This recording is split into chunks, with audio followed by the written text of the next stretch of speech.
Thank you for your testimony. Any questions of this witness? Seeing none, we'll go to, you were Dan, right? Dan, yep, thank you. Dan, okay, Dan, you're next. Okay, I'm pretty much against all the anti-gun bills, as everybody should know. The whole thing with the Safe Firearms Act. Now, I'm a gun owner. Trust me when I tell you, strict firearm safety. I show my family how to properly work my weapons and everything else, and they're always locked up and stored. Away from the children and everything else. They even know better to even touch it. However, now if we oppose this bill, now should be self-responsibility. Nobody wants kids killed, absolutely. But here's the thing. We're stepping on the Fourth Amendment. But nobody mentioned today, this is a Fourth Amendment violation because it says the right of the people to be secure in their persons, houses, papers, and effects against unreasonable search and seizures shall not be violated, and no one shall be issued probable cause or defamation. You get the rest of it. So this is a Fourth Amendment violation, and it's also breaching the Second Amendment. And here's the other thing too. I know we're not hearing the bills on semi-automatics and all that stuff, but this is an infringement, and I'm going to show you this. So everything we talk about today, people, you talk about the law, we're lawmakers, we can make laws and all that. Guess what? I'm going to set you all back down to reality again, all right? You make laws according to the Constitution. Every one of you took a sworn oath on what? The Constitution to uphold it, right? Against all enemies, foreign and domestic. And right now, some of you have domestic enemies. Because Rhode Island's Constitution, Article 1, Section 2, clearly says, the right to bear arms, the right of the people to keep and bear arms shall not be infringed. Then we go on to the Second Amendment of the Constitution for the United States of America.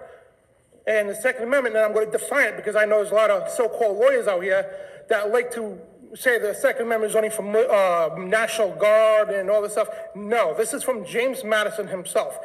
He defines the Second Amendment, and we're going to read it. A well-regulated militia, so we're going back to civics class. A well-regulated militia being necessary to the security of the free state, the right of the people to keep and bear arms shall not be infringed. Now, what is a well-regulated militia? You throw national, no, it's not the National Guard. It's not the police, it's not the military. James Madison says a militia, when properly formed, are in fact the people themselves whose ability to act both in personal and common defense must be well maintained. Being necessary for the security of the free state, he says, to be secure in liberty and the state of being free of governance of the people, to secure rights of the people. And the right of the people, the whole people, an individual right, independent of government, okay? The right, to keep and bear arms, to own, and now this ain't just limited to muskets, okay? Because there were rapid fire guns back then. People need to know the history. To own, check this out, to own and carry arms of whatever type necessary to effectively provide for personal defense against tyranny. So if I want to own an AR-15, an AK-47, I'm going to own it, and it's none of your damn business. I'm going to be blunt right out. And I'm not going to be limited to it. And there'll be war before that happens. So trust me when I tell you that. And shall not be infringed. Shall not check. You need to pay attention, every one of you. Get off your phones, please. And shall not be limited. Stop. Sorry. Thank you, Doc. Yes, you should not direct No, your I comments. know, but Listen, please. Listen now. You have to be respectful. You don't point. You speak to the chairman. I'm sorry. All right. And you don't point out individuals. Oh, can I please have your undivided attention then? You don't need anybody's undivided attention. Look this way. Because we have to hear you guys for a whole year. We only get a certain amount of time for us to be able to voice out. So I would like, please, for your elected officials, we're in charge, not you guys, okay? I want your undivided attention. I deserve that. I'm a taxpayer citizen. We the people are the bosses, not you guys. Can I finish? No. Not right. Let Doc speak. Well, isn't that rude to...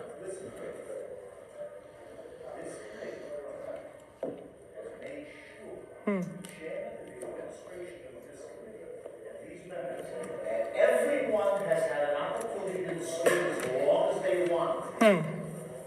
When you do it respectfully. There's no reason to point anyone out. There's no reason to conduct yourself. Say what you have to say. Okay. And do it respectfully because you get Okay. more attention. You get more attention and respect. By presenting your testimony appropriately, we'll be more than happy to hear it. Yeah, I understand, and thank you, sir, and I apologize, because I just saw... Okay. Yeah. Well, I mean, come on, man, our rights are on the line here. We walk through the halls here, we got a giant portrait of George Washington. Stop Okay, yelling. I'm not yelling, I'm just talking to my voice. So, I'm not yelling, I'm not violent, guys. Okay, all right, I'm presenting my case now.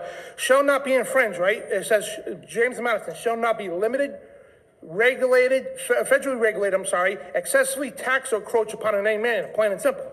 And that is plain and simple as day. So if you sit here, we walk through the halls of the State House, we got George Washington, we got the Constitution, and funny how it is, the 250th anniversary is being displayed in the library we have, the Gatsby. Now, does anybody want to hear a whole what led to the war against the British? Number one, try to pose a state religion on us. Number two, okay, is to try to take our firearms. So Edmund Burke, one of the founding fathers, he stated, those who don't know history are doomed to repeat it, and we don't want this history to repeat. Trust me when I tell you. All right, when you put our backs against the wall, you expect us to come out here and be all glad and all kind? How do you do that? When I have to come out, take time out of my schedule, all right, with my family, come out here, tell my son, hey, I have to go to I can't spend the night with you today because I have to go to the State House to defend the rights that my family in the Revolution, our family members, fought for and died. But because you all want to sit here and say, oh, it's about safety, it's about this. No, it all started when people started infringing on the Second Amendment. That's where it all started. And here's the thing, by law, you can't make a law against it. Why do you think since 1791, people all over the country have been constantly trying to infringe the Second Amendment? You can't do that. It's legal. What you're doing is illegal. And you twist it around to say people walking around with a long gun is bad. Are you out of your mind? Seriously? We had a Rhode Island law. It was called the Minute law here in the state of Rhode Island. Every male, All right, Doc, 16 and up, was able to carry a firearm. You know what I mean? No, what is going on here? You know what I mean? That's the question I'm asking. What is going on here? Why are we sitting here negotiating our Second Amendment rights? This goes today and tomorrow too. And we're sitting here delegating that Second Amendment rights that we are guaranteed and independent from government. You guys have no authority to do this. And here's the thing too, and I'm going to be blunt. The men you walked on the halls, see the founding fathers and all that, you know what they would do to people that you guys today? And I'm not going to mention it, all right? No, I'm not calling for it either, absolutely. But it's treason, and back then treason was taken very seriously. 150 years ago today, anybody that would do that would be strung up, plain and simple. And what is going on today? So everything's relaxed now, so we're going to figure, well, let's get rid of our liberties, because we got to keep everybody safe. So when you want to be safe, the government doesn't keep you safe. The people keep us safe. Our founding fathers, this is God-given inalienable rights to give us the ability to keep ourselves safe. We don't need your safety. All right, excuse me, sir. Yeah. You need to tone it down. I'm sorry, it's just the way I talk. And you need to be more respectful. I am. I'm just being blunt, ma'am. We are not the enemy here. I'm not saying you. I'm saying the people who... No, excuse me. We are not the enemy. We're here trying to give everybody their opportunity to speak. And I think we've been very good about it. And everybody's very emotional because these are two very hotly contested sides. Yes. So we're giving you your moment, but you got to bring it down. Okay. We are not the enemy. We get what you're trying to say. Yes. You have please I try and wrap apologize. it It's up. just like when you have people out there advocating to take our Second Amendment rights away, it's not going to be too pretty. Now, we all hear people like, my district says this, and, they go to these, people in their groups and all that. But the fact of the reality is, I'm a news reporter. I know exactly what goes on everywhere else. 80% of Rhode Island is sick of all the crap. Democrats, Republicans, Independents, all these people of all the parties love their Second Amendment rights. And I don't know if you all heard the chatter in the hallways for the last several years. People are ready to go to war, okay? All right. This is how bad it's getting, okay? I think we get the point, though. And yes. You need to try and wrap it up, okay?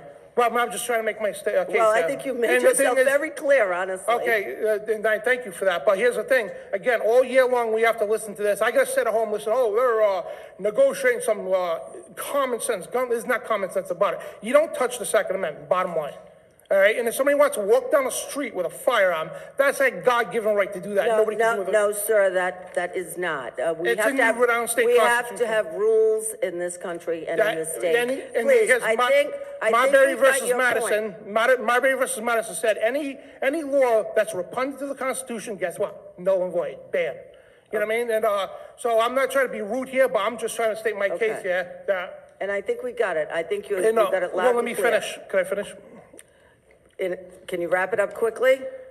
Yes, well, I mean, I want to get what I have to say out. I think you already did. No, not even close. I could be here for hours. Well, you can't be here for Trust me, hours. like, I'll hold this place up for days if I have to. Why? Why do you want to do that? We hear what you have to No, say. because if I have to, I could be here for a week if I have to, just to defend my Second Amendment that my family died for. People died for You this already country. said that. You already said all of this.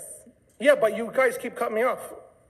Because you got to bring it down. Well, how do you expect me to act right here? I mean, seriously, how would you expect me to be nice and cordial and all articulate with a little I speech? do expect you to be cordial. You know what I Is mean? that I'm being clear? very respectful, you guys, but this is the way I talk. I'm sorry. I expect you to be cordial. And that, You may not like that, yes. but I'm not certain that I care whether you don't like that. I That's will not the point. maintain the decorum in this room, and if you violate that decorum, then those three guys behind you are going to take you out of here. I'm not violent. Yes, Can you understand that? Yes, I'll tone it down. Then keep Okay. your voice down and be succinct with the remainder of your testimony. Okay. Is that clear, Dan? Yep. Thank you. That's very clear. So I'm gonna read one more thing here, and this better be, I mean, this has gotta reach the people here.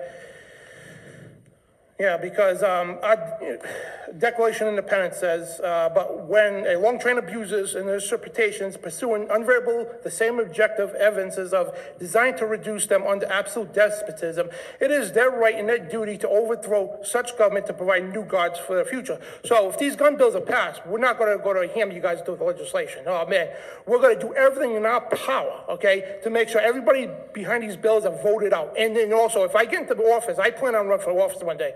And I guarantee I'm going to do everything in my power, my will, to make sure everybody that's pushing this to destroy our Second Amendment, it's not about safety either. I will make sure they're in jail, plain and simple. And that's a guarantee.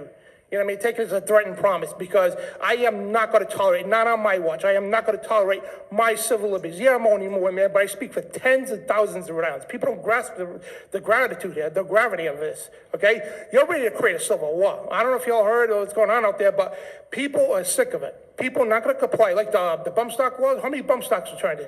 Bing, zero.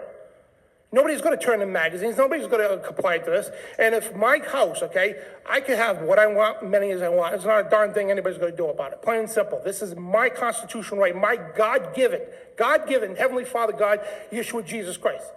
My God-given right to defend myself, okay, and our constitutional right that nobody has authority to touch with a 10-foot pole. That's why the 10 Amendments called the Bill of Rights, they cannot be touched with a 10-foot pole. Since 1791, that's the way they've been, and guess what? Another 200 years, they're going to be the same way. As long as people like me are around, we will fight if we have to, physically, mentally, with every ounce of my gut, politically, to protect our civil liberties, plain and simple. You know what I mean? And I took an oath on the Constitution. I don't know about some of y'all, but I took that very serious. You know what I mean? Especially when I have my family members who died for the God-given rights we have today.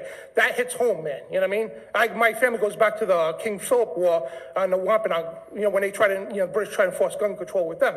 Then the Revolutionary was the same thing, Lexington Green and everything else. And, it just goes back so much in history. So if you guys, I know there's political agendas, and we're not going to beat around the bush. We know the Bloomberg groups are out there. It's all political stuff to take our guns. The United Nations agenda, they meet every day just about to discuss how they're going to disarm the American people. We're not going to go down like that. You know what I mean?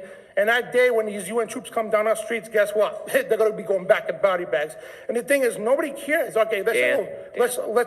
I'm finishing. Dan. Yeah, I'm finishing.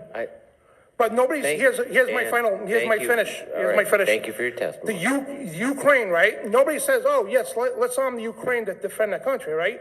Fully automatic weapons, military weapons, but yet you're telling us we can't have semi-automatic weapons? I don't think so.